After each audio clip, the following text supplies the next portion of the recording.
नमस्कार बहिणींनो, महाराष्ट्रातील तमाम अंगणवाडी सेविकांना आणि मदतनीस ताईंना गुरुजन चॅनलचा सप्रेम नमस्कार आहे।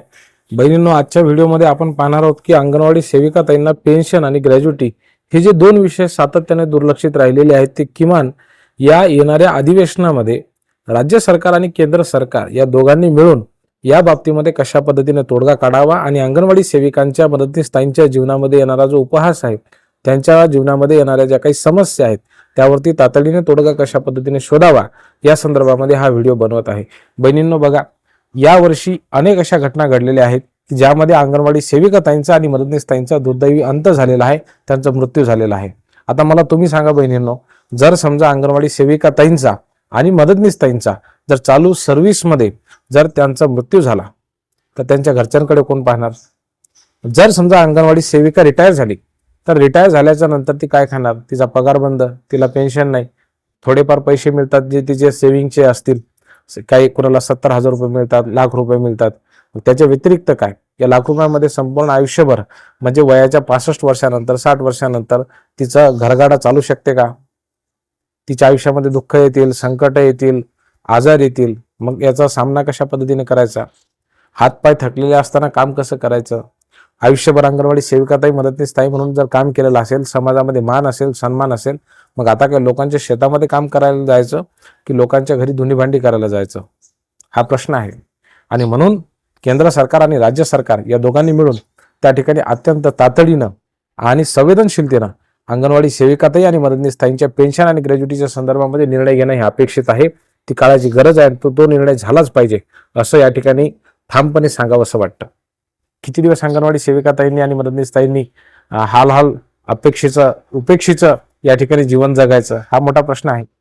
संपूर्ण आयुष्यभरामध्ये मला अशा अंगणवाडी सेविका दिसतात की ज्यांनी जवळपास 200 रुपयापासून 300 रुपयापासून अंगणवाडी सेविका म्हणून त्या ठिकाणी काम करायला सुरुवात केली।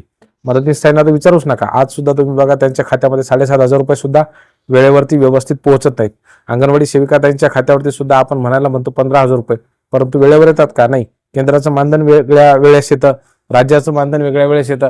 त्यांच्यासमोर किती अडचणी त्या ठिकाणी आहेत। मग इतक्या सगळ्या अडचणींचा सामना करत करत माझी अंगणवाडी सेविका ताई कुठेही हातबल न होता, परिस्थितीसमोर हात न टेकता प्रचंड ताकदीनं उमेदीनं हा लढा लढत आहे।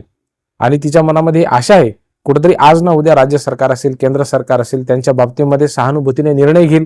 चला बा ठीक आहे, आज नाही निर्णय घेतला काही हरकत नाही, किमान पुढच्या वर्षी घेतील तरी हरकत नाही, त्याच्या पुढच्या वर्षी घेतील।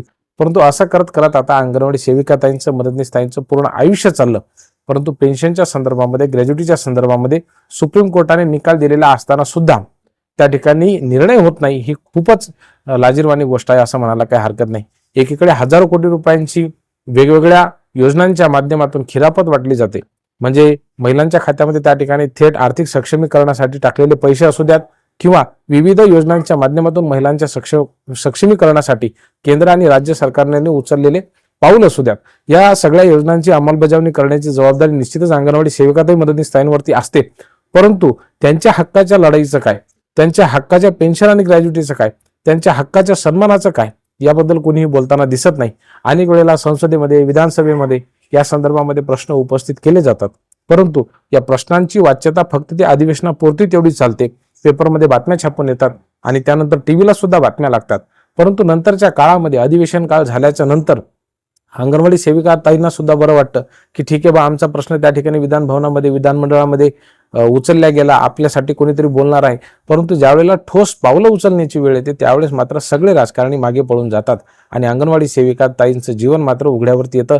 ही सुद्धा वस्तुस्थिती आहे आणि ही वस्तुस्थिती जर आपल्याला बदलायची असेल, परिणामकारकता जर या एकंदरीत कार्याची जर दिसून यायची असेल तर सर्व संघटनांनी, अंगणवाडी सेविका ताई मदतनीस ताईंनी एकजुटीनं उभं राहून या ठिकाणी लढा देणं आणि आपला जो आवाज आहे तो शासनापर्यंत पोहोचवणं अत्यंत गरजेचं आहे।